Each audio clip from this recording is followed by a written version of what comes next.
بسم اللہ الرحمن الرحیم۔ السلام علیکم ورحمۃ اللہ وبرکاتہ۔ ہمدرد ہیلتھ ٹپس میں آپ کو ویلکم کرتے ہیں۔ آج کی اس نئی ویڈیو میں ہم آپ کو ایچ پائلوری کی وجوہات، علامات اور علاج ڈسکس کرنے جا رہے ہیں۔ عزیز دوستو، H pylori spiral shape bacteria ہیں جو عملے نظام کی نالی میں افزائش پاتے ہیں اور پیٹ کی اندرونی تہہ پر حملہ آور ہوتے ہیں۔ ایچ پائلوری بیکٹیریاز عام طور پر کوئی نقصان نہیں پہنچاتے، لیکن وہ زیادہ تر معدہ اور چھوٹی آنچ میں ہونے والے عرصر میں واضح حد تک ذمہ دار ہوتے ہیں۔ ایچ پائلوری بیکٹیریا کی ایک عام قسم ہے جو عام طور پر پیٹ کو متاثر کرتے ہیں۔ ایچ پائلوری پیٹ کی کھردری سطح اور تلخ اور ایسڈ ماحول کو تبدیل کر کے اس کی تیزابیت کو کم کر کے زندہ رہ سکتے ہیں۔ ایچ پائلوری کی ساخت انہیں پیٹ کی اندرونی تہہ میں داخل ہونے میں مدد کرتی ہے۔ بلغم سے انہیں تحفظ ملتا ہے اور جسم کے مدافعاتی خلیات ان بیکٹیریاز تک پہنچنے سے قاصر رہتے ہیں۔ یہ بیکٹیریا مدافعاتی رد عمل میں مداخلت کر کے پیٹ کے مسائل پیدا کرتے ہیں۔ ایچ پائلوری کی وجوہات کیا ہیں؟ یہ بیکٹیریاز جب پیٹ کی اندرونی تہہ کے اندر داخل ہوتے ہیں تو پیٹ میں پیدا ہونے والے اصل ایسڈ کو بے اثر کر دیتے ہیں۔ یہ ایسڈ پیٹ کی خلیات کے لیے زیادہ خطرناک ہوتا ہے۔ پیٹ میں موجود ایسڈ اور ایچ پائلوری دونوں مل کر پیٹ کی اندرونی تہہ میں جلن اور زخم یعنی معدہ اور چھوٹی آنت کے اگلے حصے میں السر کا سبب بھی بن سکتے ہیں۔ یہ بیکٹیریاز متاثرہ شخص کے منہ اور چہرے سے کسی بھی دوسرے شخص کے منہ میں پھیل سکتے ہیں۔ اگر باتھ روم سے فراغت کے بعد صابن سے ہاتھ اچھی طرح نہ دھوئے جائیں تو بھی یہ بیکٹیریا پھیل سکتا ہے۔ آلودہ پانی اور کھانا بھی اس کی ممکنہ وجہ ہے۔ ایچ پائلوری انفیکشن کی علامات۔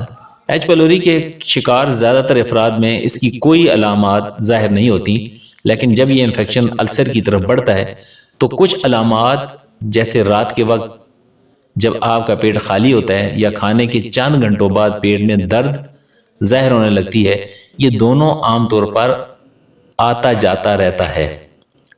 یہ درد عام طور پر آتا جاتا رہتا ہے یعنی ہو کر ختم ہو جاتا ہے۔ یہ درد عام طور پر گنوئنگ پین کے طور پر جانا جاتا ہے۔ کھانا کھانے یا اینٹاسٹوز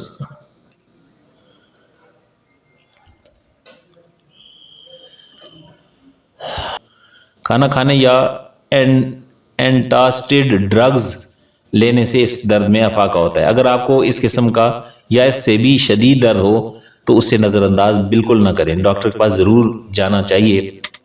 ایچ پائلوری کی دیگر علامات ضرورت سے زیادہ ڈکاریں، اپھارا محسوس ہونا، متلی یا قے، بھوک کی کمی اور بلا وجہ وزن میں کمی۔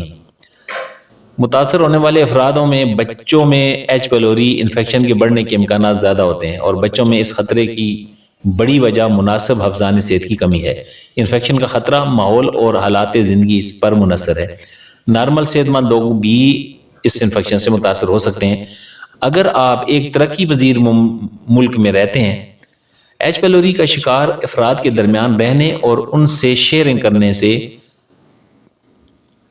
طویل مدت تک معدے کی ڈرگز بھی معدے کے السر کا خطرہ بڑھاتی ہیں۔ یہ بات واضح ہے کہ معدے کا السر کشیدگی اور کھانے کی ان اشیاء سے نہیں ہوتا جو ایسڈ میں ہائی ہوتی ہیں۔ دراصل یہ اس قسم کے بیکٹیریاز کی وجہ سے ہوتا ہے۔ میو کلینک کے مطابق متاثرہ افراد میں سے تقریباً 10% افراد ایچ پائلوری کی وجہ سے معدے کے السر میں مبتلا ہوتے ہیں۔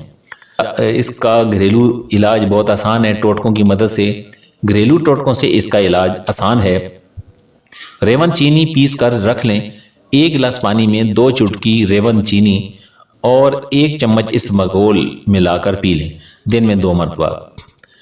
30 سے 40 دن تک استعمال کریں۔ السر، چھوٹی بڑی آنت کے زخم، اسٹول میں بلڈ اور ایچ پائلوری بھی ٹھیک ہو جاتی ہے۔ نمبر 2، ریون چینی اور ثابت اسبغول ہم وزن پیس کر رکھ لیں۔ ہر کھانے سے آدھے سے 1 گھنٹہ پہلے دودھ میں ملا کر پی لیں۔ تو یہ تھا آج کی اس ویڈیو کا موضوع، جس میں ہم نے جانا کہ ایچ پائلوری کی وجوہات، علامات اور ان کا علاج کیا ہے۔ امید ہے کہ آپ کو آج کی اس ویڈیو سے فائدہ ہوگا۔ السلام علیکم ورحمۃ اللہ وبرکاتہ۔